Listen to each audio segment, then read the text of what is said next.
So, hello guys, time for another video. So today I want to show you guys some stuff about arrangement and basically how I make my projects mostly, so how I build a track from scratch.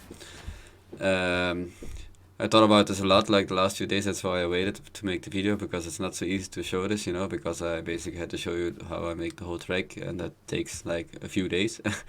So basically this will be more talking and not so much showing, I think. So if you remember, this is the project that I used for all the tutorials. So this was the baseline we made.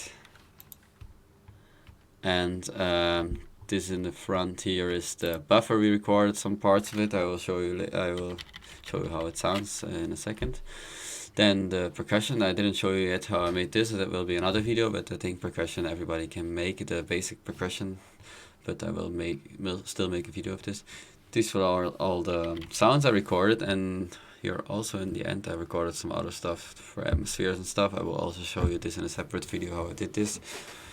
But basically how I make it, you saw I made a bass line, some percussion, so I have a rhythm and I can work with this, and then I can record, and then I basically record until I have a lot of sounds like here. We did a lot of these together, and then basically I put like the bass line a little bit further in the project, like I did here, like a few bars further.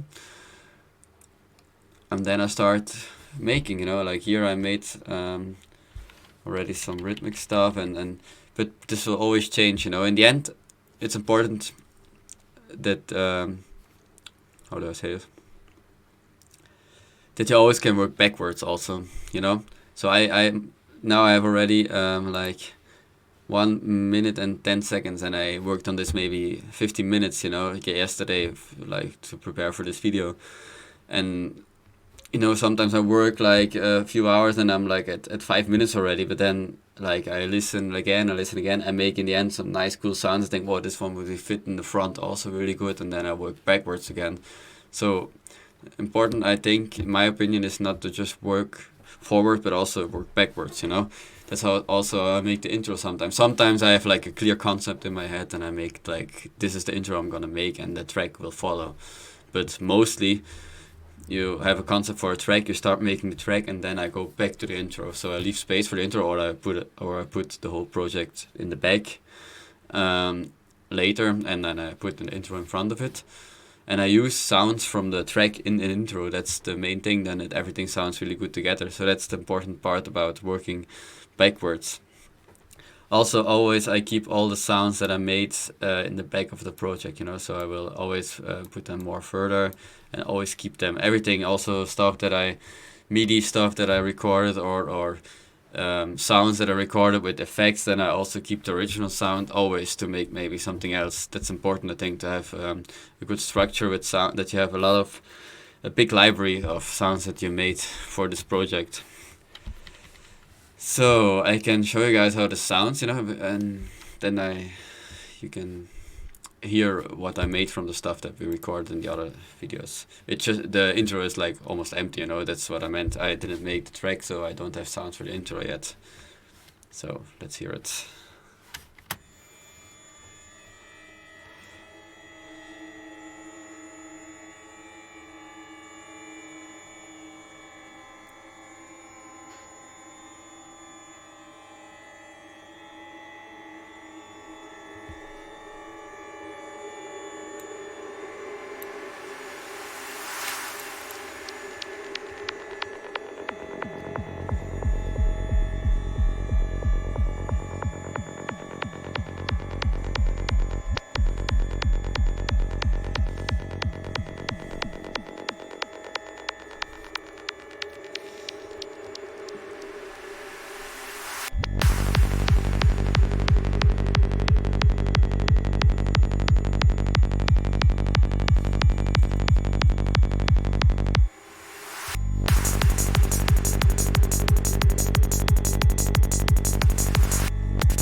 So there's how it sounds. So this it's nothing, you know. It will change a lot of times. Like this is just like basics, and then probably I will delete some stuff and put some stuff over it, and in the end the track will sound totally different than this. But that's how I work, you know. I start making. In the end, that depends, you know. It depends. Sorry. So it depends if I have a real concept in my head or not. Mostly I have, to be honest. Since a year or two, I only go in the studio mostly when I have an idea. Like now, I want to make this track, and I make it. Mostly, I finish a track in 4 to 5 days. Depends how much time I have. In 4 to 5 sessions, let's say it's like this. But basically, it's important that you always have a lot of backup sounds, you know. Like I also, you see, I have so much stuff in mute here, and this will go until the end of the track. I keep making, and I put some ideas, and then I think, it's not maybe the best, but it's also not bad, so I will keep it here in mute, and maybe I can use it later for something else, or still here, and that's also important, I think. So yeah. If I find it really hard to talk about arrangement, to be honest, because I have like I have for myself a really good workflow, and it's like more an opinion. I think arrangement, you can have some tricks, you know, like if you make like basic music, you know, like basic music, you know what I mean, like with notes and with the chorus and with the break, and then you know it's then you can make like, then you have like really, you can make rules, and like you say you put a chorus so much bars, and then you put a break so much bars, and then you put like the build up so much bars, and but I think our music is like no limits, you know, so you can make whatever you feel, you know. But I think the most people find it difficult to keep going in the project, and that's, I don't have this problem, to be honest, not much, because I found a way for myself to keep a good workflow, you know, with always having enough sounds there to give me new ideas, you know.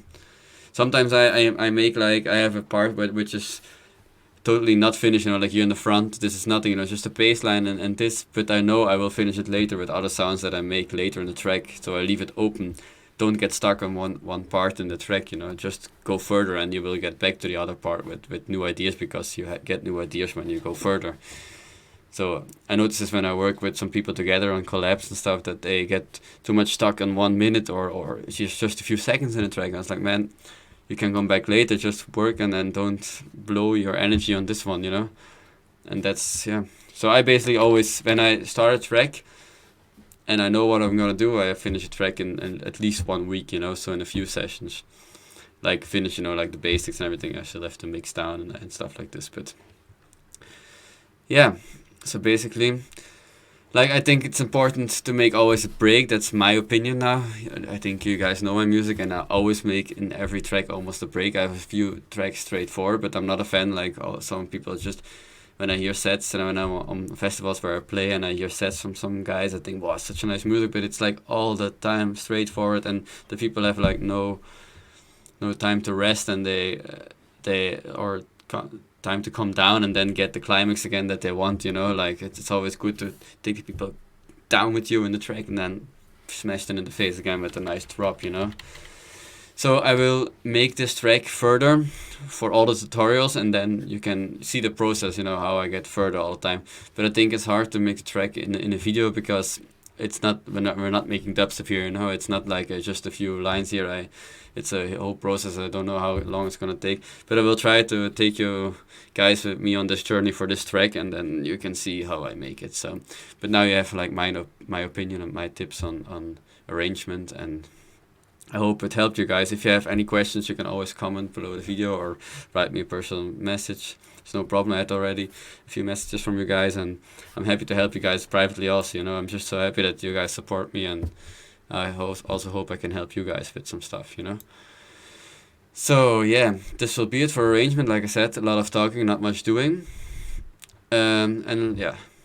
No, wait, one more time I want to show you guys. You remember the buffer thing we recorded? It was just like stupid, and this intro, it was perfect, you know, like that's what I meant. You can play so much with this buffer stuff, you know.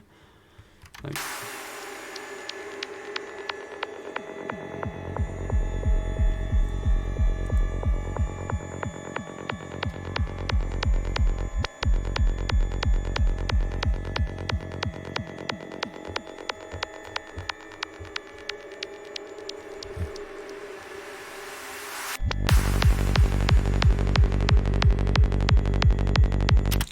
yeah, so much stuff you can do with a sample like this. I will show you for sure in other videos.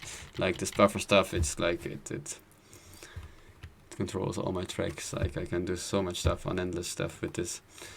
So yeah, so I think this is it for arrangements. So I hope it helped you guys again, and see you for the next one. Bye.